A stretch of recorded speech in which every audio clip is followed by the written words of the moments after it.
আওয়ামী লীগ সরকার যখন ক্ষমতা ছিল বিএনপি কথা কথা আওয়ামী লীগের ভারতের দালাল কই কই বলাইতো এবং ভারতের নাকি বাংলাদেশের ব্যাগ কিছু দিয়ালার ভারত থেকে কেন মালামাল আমদানি রপ্তানি করতে হইব, পৃথিবীতে আর কোনো দেশ নাই এরকম একটা প্রতিবাদে আন্দোলনে যে দিল্লি না ঢাকা এরকম একটা প্রতিবাদে নামি রুহুল কবির রিজভী নিজের বইয়ের শাড়ি খুলে চলিয়ে আইছে বিএনপির নেতা আনি রাস্তার মধ্যে এটার মধ্যে আগুন ধরা দিচ্ছে যে ভারতীয় পণ্য বয়কট, সে তার বইয়েরও ইন্ডিয়ার শাড়ি পরতে দিত না, এরকম একটা ভিডিও আছে। Look at that video. আমার স্ত্রী আমাকে দিয়েছে একটি শাড়ি, ইন্ডিয়ান শাড়ি আছে, এইটা আজকে আপনাদের সামনে শুনে ফেললাম।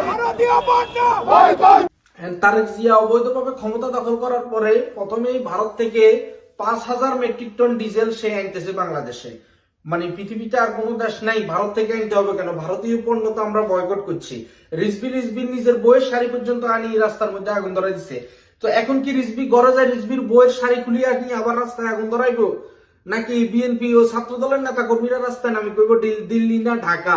লগে তো পাকিস্তান আছে, অন্যান্য দেশ আছে, এই কিন্তু নানান জানা বা ও নিজের তো দেশে নাই। মানে দিল্লি না ঢাকা, শেখ হাসিনার আমলে শেখ হাসিনা ভারতের দালাল, আওয়ামী লীগ ভারতের দালাল, অন বিএনপি কোন পথে হাঁটে? বিএনপির কি আর কোন দেশ নাই যে যেখান থেকে ডিজেল আনা যায়?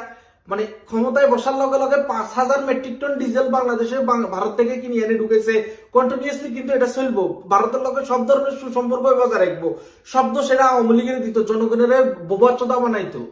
এখন দেখেন এখন বিএনপি কি করতেছে, এটা হলো বিএনপির রাজনীতি। মানে স্বার্থের লাই বলি যেমন জামাতের পায়ে চুম্বন খাইছে, রাজাকারের লগে কাঁধ মিলে আছে, তেমন যে ভারত কোন আর যে কোনো এনিমি রাষ্ট্র কোন তাদের লগে তারা কাঁধে কাঁধ মিলাই চলবো, বিকজ অফ তারা ক্ষমতায় থাকতে চায়, তাদের ক্ষমতার লোভ।